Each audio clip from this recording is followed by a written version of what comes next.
Bismillahirrahmanirrahim. Assalamualaikum warahmatullahi wabarakatuh. Alhamdulillah kita bertemu lagi di mata pelajaran farmakognosi untuk kelas 11 farmasi tingkat sekolah menengah kejuruan.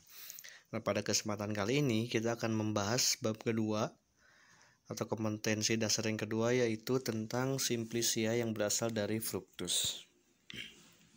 Nah, nanti yang dibahas adalah yang pertama, peta konsepnya, kemudian pengertian fruktus, contoh simplicia dari fruktus, dan juga tugasnya seperti apa. Untuk peta konsepnya, simplicia fruktus, ya nanti akan yang dibahas adalah pengertiannya, kemudian nanti simplicia fruktusnya di sini ada 6. Yang pertama, anisi fruktus, capsici fruktus, QBB fruktus, morinde citrifolia fruktus, piperis nigi fruktus, dan retrofracti fruktus. Kita langsung saja tentang pengertian fruktus itu apa. Fruktus berasal dari bagian tanaman yang berupa buah. Buah adalah organ pada tumbuhan berbunga hasil perkembangan lanjutan dari bakal buah atau ovarium yang mengalami spesialisasi, berfungsi untuk melindungi biji. Buah yang digunakan dapat berupa buah yang tua tetapi belum masak atau buah yang sudah memang benar-benar masak. Contoh dari simplicia fruktus. Yang pertama ada anisi fruktus, nama lainnya adalah buah adas manis. Nama tanaman asalnya atau nama latinnya Pimpinella anisum L, keluarganya Apiaceae. Zat berkhasiat utamanya atau isinya dia mengandung minyak atsiri yang mengandung anetol, metilkafinol, anis keton, asetaldehida, minyak lemak, zat putih telur, dan juga hidrat arang.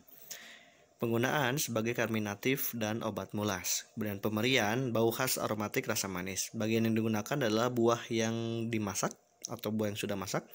Penyimpanan dalam wadah tertutup baik. Sediaan di pasaran ada Oleum anisi, Farmakopeia Indonesia, dan ada Solutio ammoniae spirituosa anisata atau sering dikenal dengan nama Sasa. Kemudian ada jenis-jenisnya, ada jenis buah adas manis Spanyol berukuran lebih besar, warna abu-abu kecoklatan, ujung-ujungnya agak meruncing. Kemudian ada buah adas manis Rusia berukuran lebih kecil, warna lebih tua, dan bentuk lebih bundar. Yang kedua ada capsici fruktus, nama lainnya cabe atau cabai lombok, nama tanaman asalnya Capsicum annum L, keluarganya Solanaceae. Zat berkhasiatnya ada kapsisin, vitamin C, damar, zat warna kapsantin, dan karoten. Penggunaannya dapat digunakan sebagai stomachikum, kemudian tinkturnya sebagai obat gosok. Pemberian bau merangsang rasa pedas. Bagian yang digunakan adalah buah yang telah masak, penyimpanannya dalam wadah tertutup baik. Kemudian contoh sediaan pasaran adalah contohnya yaitu koyo cabe.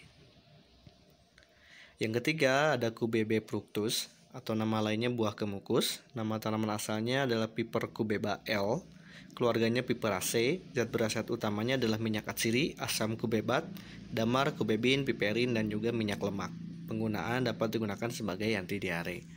Pemberiannya bau khas aromatik rasa agak pedas dan pahit. Bagian yang digunakan buah yang telah tua tetapi belum masak. Penyimpanan dalam wadah tertutup baik. Kalau kita lihat dari gambarnya, buah kemukus ini dia kayak ada ekornya ya di belakangnya. Kemudian yang keempat ada morinde citrifolia fructus, atau nama lainnya buah mengkudu, atau di daerah sebutnya pace atau buah noni. Nama tanaman asalnya Morinda citrifolia L, keluarganya Rubiaceae. Zat berkhasiatnya adalah vitamin C, niacin, morindin, dan morindon.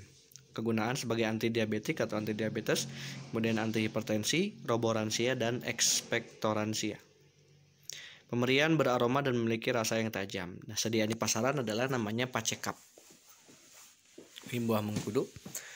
Kemudian yang kelima ada Piperis nigri fructus. Nama lainnya adalah lada hitam atau merica hitam.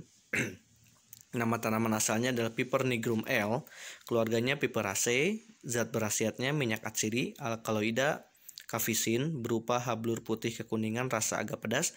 Kemudian ada piperin, tidak larut dalam air, mula-mula tidak berasa, lama-lama pedas dan tajam. Kemudian oleh alkali diuraikan menjadi piperidin dan asam piperat. Piperidin adalah cairan atsiri larut dalam air dan alkohol. Berdasarkan kadarnya, minyak atsirinya itu tidak kurang dari 1% volume per bobot. Penggunaan sebagai karminatif, iritasi lokal. Pemberian bau khas aromatik rasa pedas. Bagian yang digunakan adalah buah yang belum masak.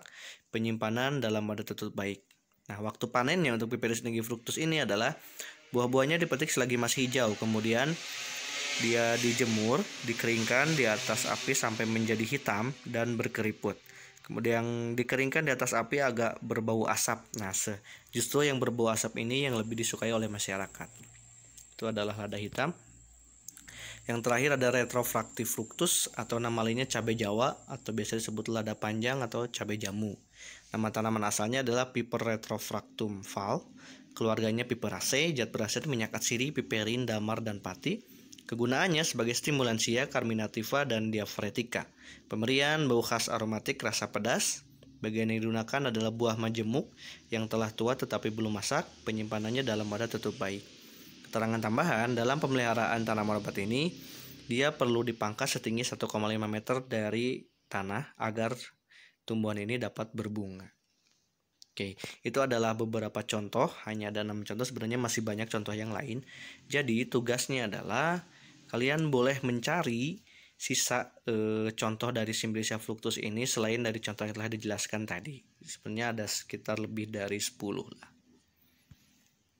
Oke, terima kasih. Sekian presentasi tentang materi farmakognosi untuk kelas 11 tingkat sekolah menengah kejuruan, yaitu tentang Simplicia yang berasal dari fructus atau Simplicia yang berasal dari buah.